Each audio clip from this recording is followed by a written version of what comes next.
Olá, meu nome é Diogo, sou advogado aqui no escritório do Bruno Fuga e hoje eu vou falar brevemente sobre um tema muito interessante e recente. Inclusive saiu uma decisão muito importante no dia 7 de maio desse ano, acerca de dois temas. Um tema em especial que é a Lei Geral de Proteção de Dados Pessoais e um segundo tema que é tema de livro do Bruno até, que é a produção antecipada da prova como meio de angariar as provas para eventualmente usar como ação autônoma para outro processo.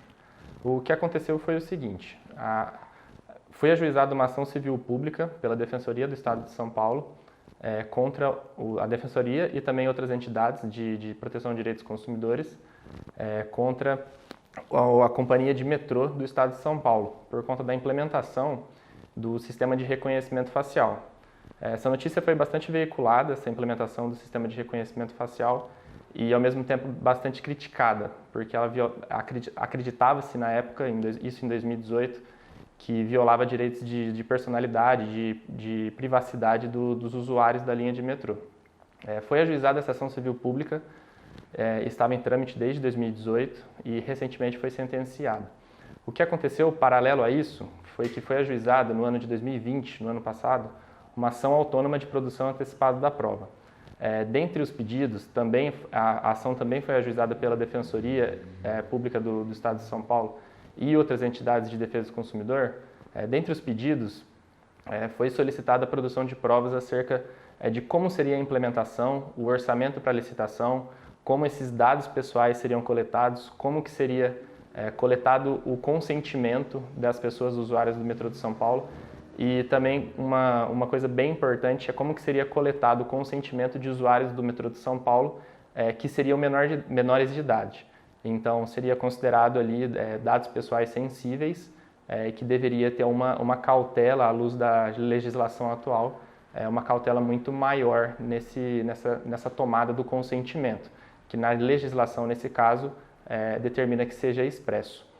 O que aconteceu nessa ação autônoma de produção antecipada da prova, acerca do conceito da ação autônoma, acredito que o Bruno possa falar um pouco melhor, né? Tem livros sobre isso, produz artigos sobre isso, mas o que aconteceu na prova foi que a juíza deferiu a produção dessa prova e obrigou a companhia de metrô a apresentar, dentre outros documentos, um que eu acho de extrema importância ressaltar, é a análise de impacto de proteção de dados pessoais. Esse termo é utilizado na GDPR, que é a lei comparada na União Europeia de Dados Pessoais, e aqui no Brasil seria o relatório de impacto de dados pessoais. Quais seriam os modos de consentimento, quem seriam as pessoas a terem acesso, com quem esses dados seriam compartilhados, quem poderia transferir esses dados eventualmente para publicidade e algum outro tipo de tratamento de dados pessoais que não fosse o escopo da implementação desse sistema de monitoramento no metrô de São Paulo. Foram apresentados alguns documentos nessa ação de produção antecipada da prova, tentando explicar como que seriam tratados esses dados pessoais. Essa ação foi julgada extinta após a produção da prova, porque essa ação autônoma não teria o escopo de discutir eventual mérito acerca da prova. Então, a prova foi muito importante na ação civil pública, que já estava em trâmite desde 2018. Na ação civil pública, é importante ressaltar que a legislação, embora ela esteja em discussão há bastante tempo, a legislação de 2018, com algumas alterações em 2019 e 2020, a ação civil pública de 2018 já contava com a fundamentação jurídica acerca da Lei Geral de Proteção de Dados Pessoais. Esse tema é bem importante,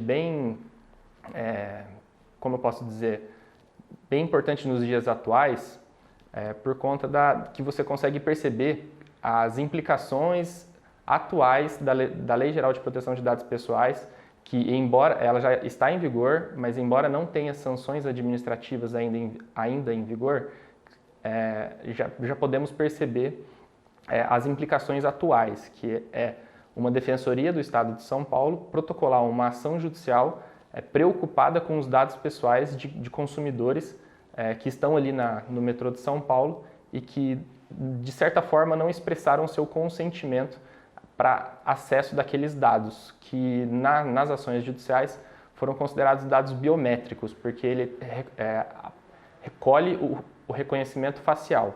Então, seria dados sensíveis. Então, teria que contar com uma cautela muito maior.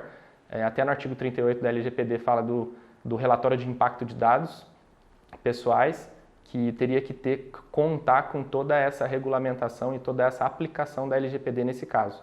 Inclusive, como eu já ressaltei, acerca dos dados pessoais sensíveis, que, por exemplo, nos menores de idade, teria que contar com consentimento expresso, por exemplo, dos responsáveis, né, no caso dos dados pessoais sensíveis de menores de idade.